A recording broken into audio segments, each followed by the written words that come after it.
Bom dia, a paz do Senhor Jesus para a minha igreja, que o Senhor esteja abençoando a sua vida, a sua casa, toda a sua família. Hoje nós estamos aqui para trazer mais um assunto da nossa Escola Bíblica Dominical e hoje o nosso tema é o desafio dos relacionamentos. E nós vamos pensar a respeito do que a Bíblia diz sobre esse assunto, sobre o que o Senhor deseja que a sua igreja saiba a respeito desse assunto tão importante. Então eu queria te convidar a abrir a sua Bíblia em Filipenses capítulo 2, versículos de 1 ao 4. Filipenses capítulo 2, versículos 1 ao 4, que nos diz assim: Se há alguma exortação em Cristo, alguma consolação de amor, alguma comunhão do Espírito, se há entranhados afetos e misericórdias, completai a minha alegria, para que penseis a mesma coisa, tenhais o mesmo amor, sejais unidos de alma, tendo o mesmo sentimento. Nada façais por partidarismo ou vanglória, mas por humildade, considerando cada um os outros superiores a si mesmo. Não tenha cada um em vista o que é propriamente seu, senão também cada qual o que é dos outros. Louvado seja o Senhor pela sua palavra. Vamos orar, agradecendo ao Senhor por esse tempo.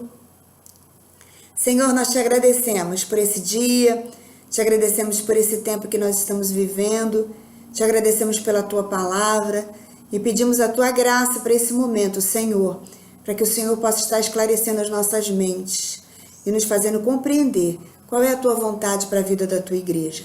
No nome de Jesus. Amém. Nós fomos criados pelo Senhor e fomos criados para nos relacionar. O Senhor criou o homem, criou a mulher e a família, logicamente, começou a crescer, não é? E depois a começar a aparecer as comunidades, né? Outros núcleos familiares. O objetivo era fazer com que todas as famílias se relacionassem, formando então uma comunidade. A palavra também nos aponta que existe um relacionamento, né, entre a Trindade, Deus Pai, Deus Filho e Deus Espírito Santo. Elas se relacionam eternamente, não é? E como nós somos semelhantes ao Senhor, fomos criados conforme a sua imagem, a sua semelhança, nós também precisamos nos relacionar. E quando a gente fala sobre essa frase, desafio dos relacionamentos, a gente pensa muitas vezes que isso está relacionado apenas com homem, mulher, marido, esposa, os relacionamentos amorosos, vamos dizer assim, né? Mas não, isso está relacionado com todos os relacionamentos que nós temos. Os nossos relacionamentos conjugais, relacionamentos familiares, relacionamentos com os amigos, relacionamentos com a igreja, relacionamentos com os nossos vizinhos, com os nossos colegas de trabalho, tudo o que está relacionado a esse tema, né, entra aí, todos os relacionamentos que estão relacionados aí. Então, nós vamos falar sobre isso hoje, sobre o desafio de viver esses relacionamentos, sobre o desafio de viver os relacionamentos na perspectiva bíblica. O texto de Paulo, ele foi escrito à igreja de Filipos, a carta aos Filipenses, não é? E ele, logo no início desse versículos que nós lemos, do capítulo 2, versículo 1, diz: se alguma exortação há em Cristo, alguma consolação de amor, alguma comunhão do Espírito Santo, se há entranhados afetos e misericórdias. Paulo está falando para a igreja de Filipos que era uma igreja boa, era uma igreja amistosa, mas não era uma igreja perfeita, assim como nenhuma igreja, né, inclusive do nosso tempo, é perfeita. Não existe essa igreja perfeita, porque nós somos seres imperfeitos, a igreja é formada por pessoas, não é? E ela tinha então os seus problemas, e o maior de todos os problemas que a igreja de Filipos tinha estava relacionado com os irmãos, o problema entre os irmãos, o relacionamento entre os irmãos não era um relacionamento muito bom. E Paulo adverte sobre quais atitudes a igreja de Filipos deveria de ter e onde a igreja de Filipos deveria de se basear. E Paulo aponta para a necessidade da igreja de Filipos se basear naquilo que a palavra diz. A palavra precisava ser e precisa ser para mim e para você hoje, não é? O ponto onde nós vamos ter como âncora, né, para os nossos relacionamentos. A partir dali, vamos dizer assim, nós vamos pensar nos outros relacionamentos. A Bíblia vai nos dizer tudo o que nós precisamos saber. E isso é muito diferente dos livros de autoajuda. Porque os livros de autoajuda, que existem muitos livros que são bons, inclusive, mas eles apenas dizem para você o que você precisa fazer. Como, por exemplo, 10 passos para um relacionamento feliz, né? Então, vai dizer para você como se fosse uma receita de bolo o que você precisa fazer. A Bíblia, ela também diz para você o que você precisa fazer, mas a Bíblia, ela também diz para você por que você precisa fazer. Você precisa raciocinar em cima dessa ação que você vai ter. Por que eu preciso fazer? E ele então aponta aqui, nesse versículo que nós lemos, para a condição para que isso aconteça. Se há alguma exortação, ou seja, se essa igreja, ela tem uma exortação em Cristo Jesus, que eu acredito que tenha, Paulo, né, no pensamento de Paulo. Se essa igreja tem alguma consolação de amor, que eu acredito que tenha. Se essa igreja tem alguma comunhão no Espírito, que eu acredito que tenha. Se há entranhados afetos e misericórdia, que eu acredito que tenha, porque essa igreja já experimentou o amor de Deus através de Jesus. Então, essa igreja precisa revelar a glória do Senhor, que muitas vezes vai ser encoberta, vamos assim dizer, por causa dos relacionamentos não sarados, por causa dos relacionamentos equivocados que a igreja tem e oferece, né? Então, Paulo, ele aponta, ele fala de 4 razões, de 4 incentivos para que os crentes fossem inspirados a ter relacionamentos harmoniosos e alegres. Então, ele começa a falar sobre a união em Cristo, que os crentes, eles quando experimentam o amor de Jesus, eles são incentivados, então, a oferecer o mesmo padrão de relacionamentos. Então, se nós estamos em Cristo, nós temos a motivação correta. Nós temos a motivação do amor de Jesus para oferecermos um relacionamento que seja saudável. Segundo, se há consolo do amor de Cristo, né? O seu amor, o consolo do Senhor Jesus, a sua graça, a sua compaixão, isso nos motiva a buscar, deve nos motivar a buscar esse padrão de relacionamento. Então, é nós lembrarmos aquilo que nós recebemos, o que nós recebemos do Senhor Jesus. Nós que éramos inimigos de Deus, fomos considerados amigos de Deus. Por quê? Não por nada que nós tivéssemos feito, mas por causa do amor de Deus que foi revelado através de Jesus, que se estendeu a nós. Então, nós temos o consolo do amor de Cristo Jesus, né? A comunhão com o Espírito Santo. Então, um relacionamento espiritual causado pelo Espírito Santo que habita em cada crente. Nós sabemos que quando nós recebemos a Jesus, o Espírito Santo passa a viver dentro de nós. E essa morada do Espírito, essa habitação do Espírito começa a gerar no crente uma nova vida. Conforme ele vai caminhando nesse relacionamento, ele vai sendo constrangido a ser transformado. E ele vai experimentando coisas novas com o Espírito Santo. E essa comunhão com o Espírito Santo nos ajuda, né? Porque nós vamos ter um relacionamento entre Deus e o homem, que é um relacionamento vertical. E isso vai nos ajudar a ter um relacionamento entre o homem e o homem, que é um relacionamento horizontal, em forma de uma cruz. Eu tenho um relacionamento com Deus. E porque eu tenho um relacionamento forte com Deus, isso vai me habilitar a ter um relacionamento com os outros homens, com as outras pessoas. Também as misericórdias e a compaixão de Cristo. Então, a bondade de Jesus, a sua misericórdia, a sua afeição, tudo isso me remete à compaixão, à piedade. Isso vai fazendo com que eu seja constrangida a ser parecido com Jesus a cada dia na minha vida. Isso me dá uma ideia de afeição profunda e exercício da piedade. É o que a Igreja de Cristo precisa fazer. Ela precisa colocar em prática aquilo que ela recebeu.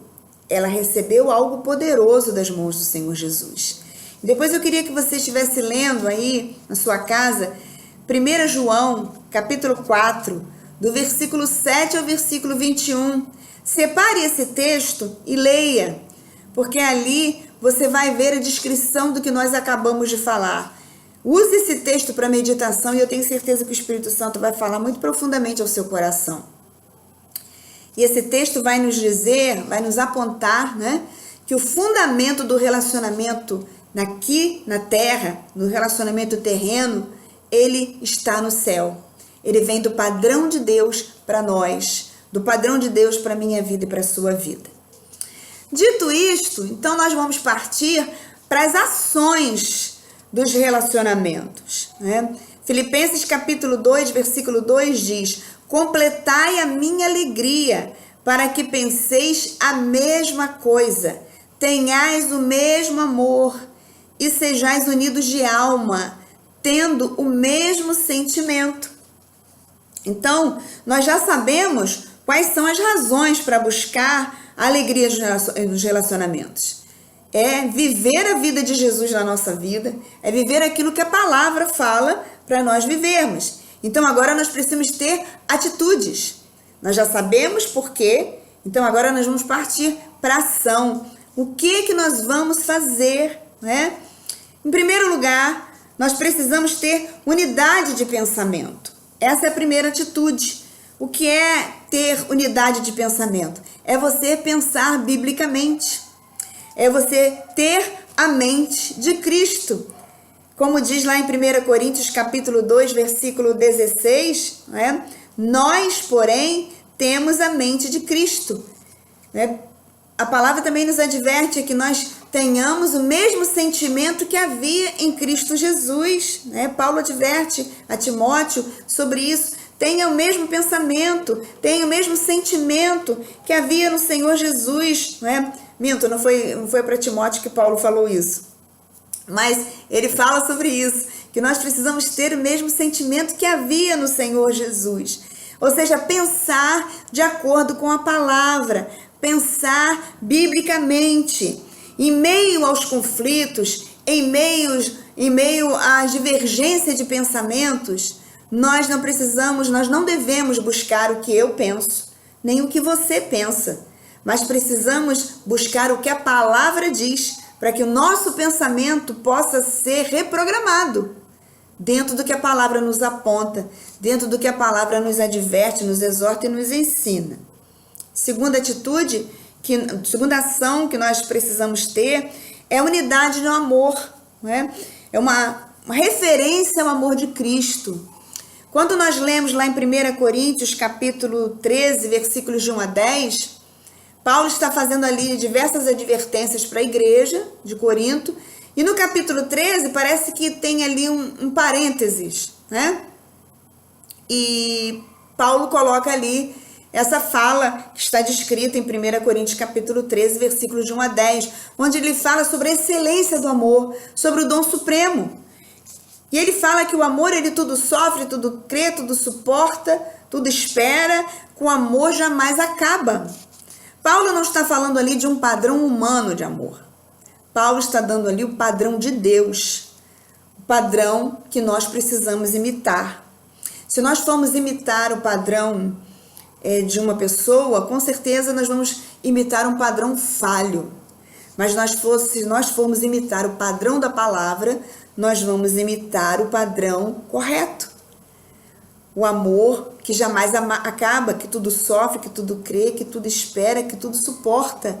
O amor que nos motiva a fazer muito mais do que nós imaginamos, não para a glória nossa, mas para a glória do Senhor. Esse deve ser o padrão do crente. Terceira ação é a unidade de alma. É a união que transcende o intelecto, que vai além do intelecto.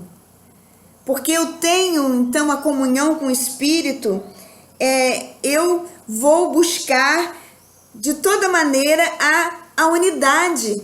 Eu e meu irmão estamos pensando, né, e vamos sentir a mesma coisa, porque nós temos o padrão da palavra, né?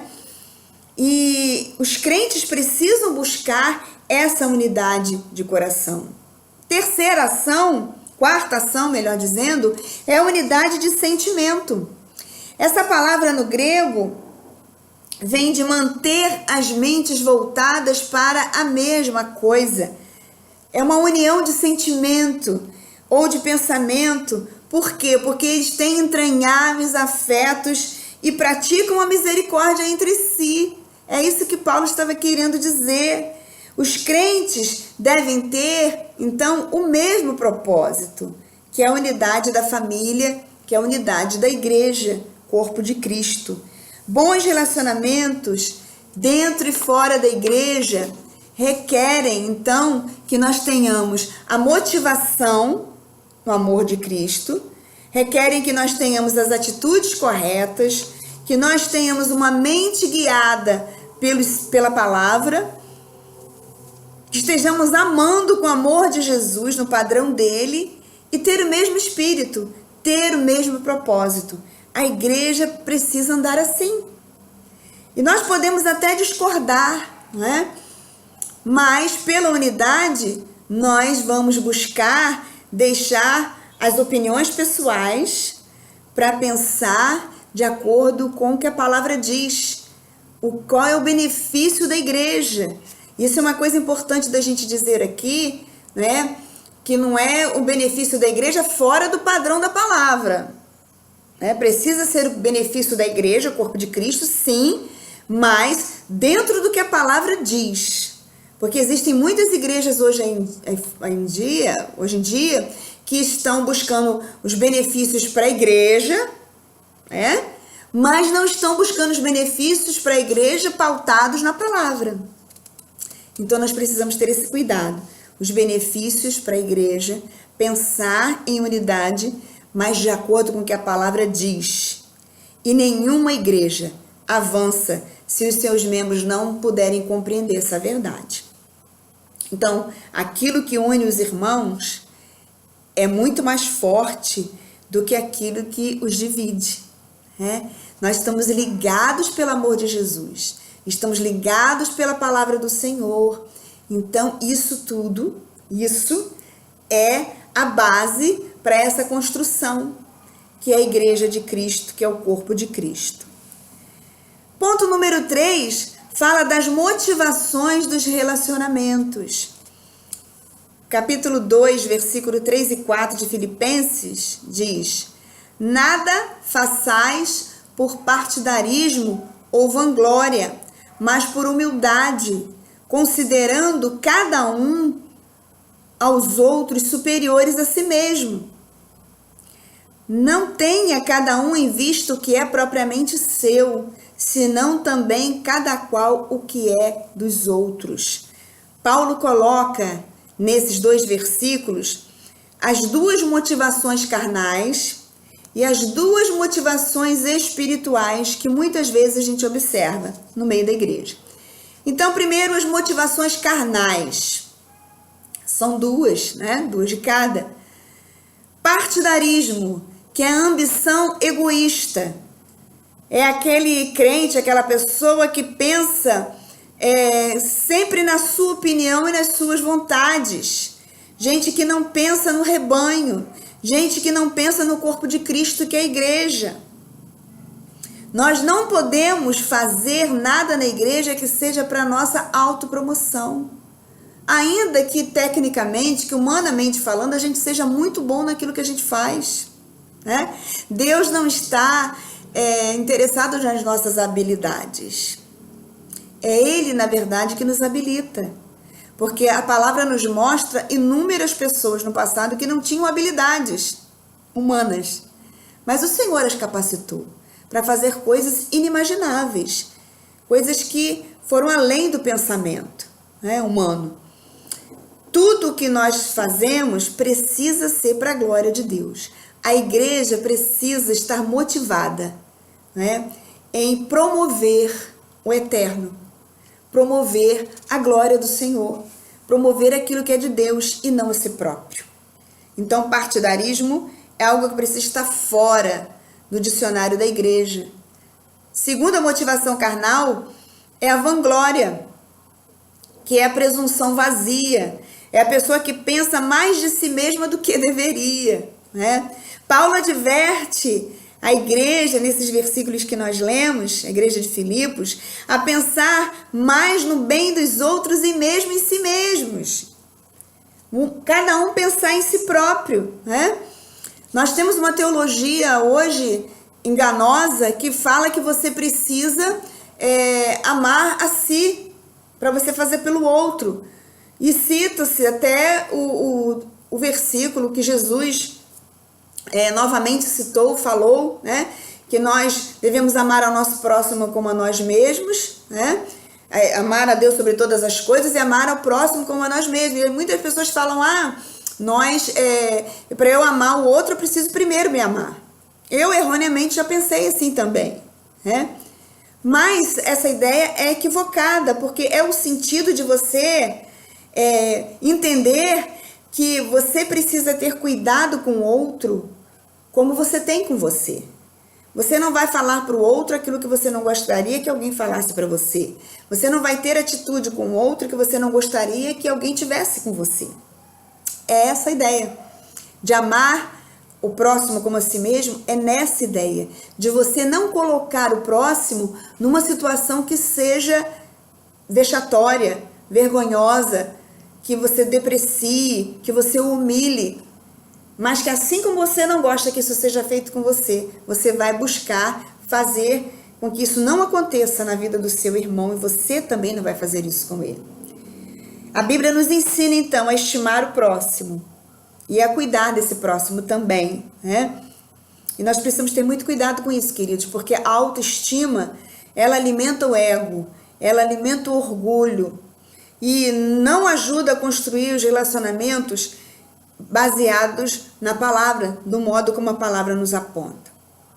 Então, é impossível haver união na igreja quando você tem membros que são facciosos, membros que são ambiciosos, presunçosos, arrogantes, que querem o tempo todo estar acima dos outros, né? É impossível haver união na igreja. E tem as motivações espirituais, né?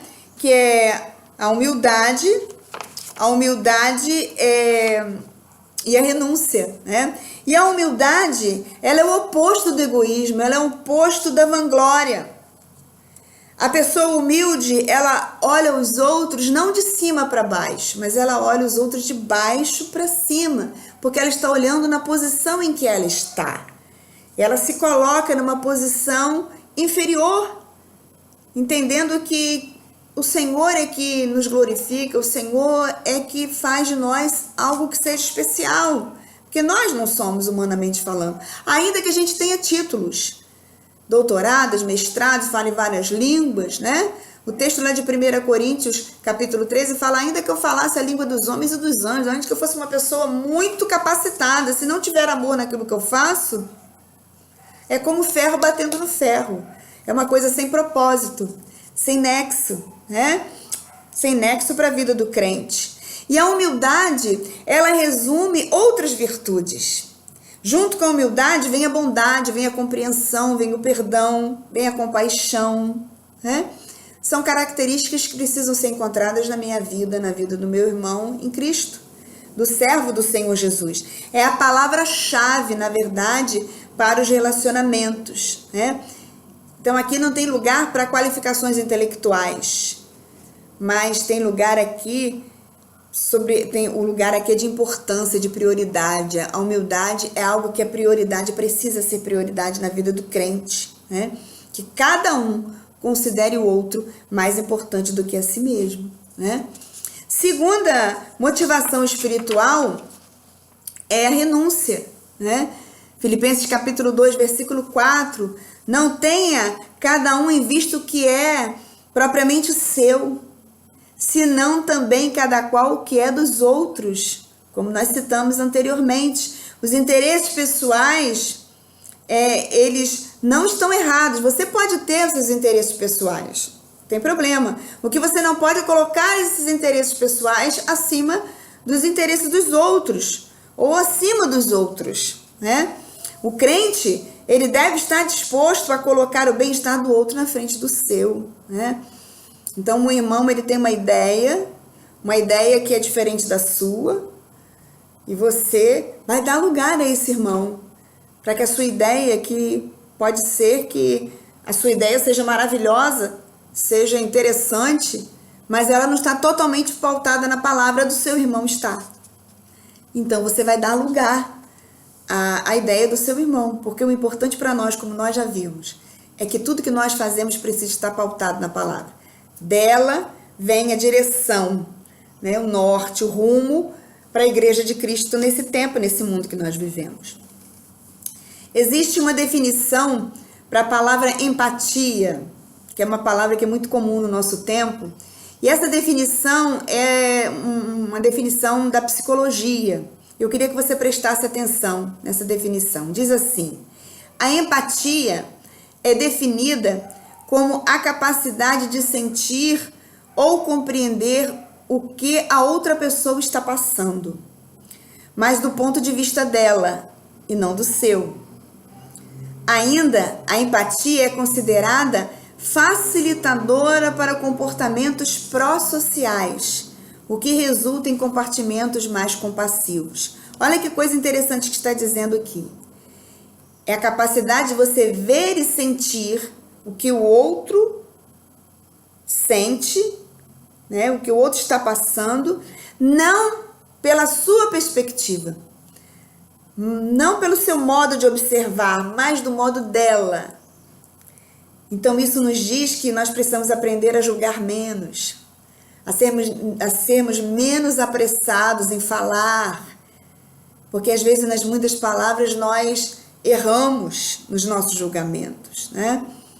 E ainda continua dizendo que a empatia é considerada facilitadora para comportamentos pró-sociais. Então, quando você tem empatia, isso facilita o seu relacionamento com as outras pessoas à sua volta. Muito mais com relação a nós como servos de Cristo, porque nós temos a ajuda do Espírito Santo de Deus, né? Então, Ele nos capacita a vivermos isso aí, né? E ainda recheado com aquilo que a palavra nos fala. Então, nós vamos ser bem-sucedidos e para a glória de Deus, e é a coisa mais importante. Então, meus irmãos, concluindo essa nossa conversa sobre o desafio dos relacionamentos, nós vimos que para buscar relacionamentos felizes, nós sabemos que é um desafio, como o título da lição diz, mas nós entendemos que foi para a igreja de Filipos, é um desafio para nós, mas é um desafio que nós podemos vencer, né? Então, nós precisamos lembrar que nós temos razões para termos relacionamentos felizes, que é o Senhor Jesus, tudo aquilo que Ele fez por nós, né? E Ele nos oferece a sua palavra para que nós possamos conhecer completamente a sua vontade e possamos andar. Então, as ações que nós precisamos ter para desenvolver esses relacionamentos, a Bíblia vai nos dizer. Ela vai nos dizer, né, como nós vamos fazer e por que nós vamos fazer. Porque Jesus um dia fez isso por nós. Ele nos restaurou, Ele nos resgatou. Nós somos pecadores regenerados. Por causa do que Jesus fez, eu e você temos uma nova vida, temos uma nova oportunidade. Então, Ele nos dá as motivações, Ele nos dá os propósitos, né? Então, eu pergunto para você, quais são as razões para você ter relacionamentos felizes? Quais as ações que você precisa ter para desenvolver esses relacionamentos? E quais são as motivações que você tem tido para você manter os seus relacionamentos? Talvez você tenha, até aqui, você não tenha sido bem sucedido porque você tem tido ações, razões e motivações equivocadas. Então, você precisa rever. Então, escute essa lição com bastante cuidado, que eu tenho certeza que o Espírito Santo vai te ajudar. E qual a aplicação para a nossa vida? Se você deseja ter bons relacionamentos fortes, eficazes, pautados na palavra, você precisa ter comunhão com Cristo. Você precisa ter comunhão com a palavra do Senhor. Você precisa ser humilde e oferecer perdão. Tudo isso está baseado basicamente, né? Está baseado no nosso relacionamento com o Senhor Jesus e com a sua palavra. Então, se você tem um bom relacionamento com o Senhor Jesus, se você busca a palavra do Senhor, se você busca obedecer a palavra do Senhor, você está no caminho certo para desenvolver relacionamentos que sejam no padrão da palavra. Mas se você ainda não está, eu deixo um desafio para você. Separe um tempo na sua vida, na sua semana, no seu dia. Diariamente, separe esse tempo para que você possa ter um relacionamento com o Senhor. E à medida que você vai estreitando o seu relacionamento com o Senhor, o relacionamento com as outras pessoas, com certeza vai ser afetado, vai ser facilitado. Porque a palavra do Senhor, ela nunca, jamais ela volta vazia. Mas ela produz um efeito. E esse efeito é sempre para a glória do Senhor. Então, que o Senhor abençoe sua vida, que Ele derrame graça sobre você e que Ele faça você uma pessoa que reflete em todo lugar que você vai a glória do Senhor. Um abraço bem grande para a minha igreja, que o Senhor te abençoe poderosamente. Vamos orar para encerrar esse nosso encontro? Senhor Jesus, colocamos diante de Ti tudo o que nós falamos e pedimos para que o Senhor nos ajude a cumprir o que a Tua palavra nos orienta, Pai. Precisamos da graça do Senhor para fazermos isso. Abençoa cada pessoa nessa manhã que ouviu a Tua palavra e enche esse coração com aquilo que é Teu, para a glória do Teu nome, no nome de Jesus. Amém. Um abraço bem grande, querido. Um beijo.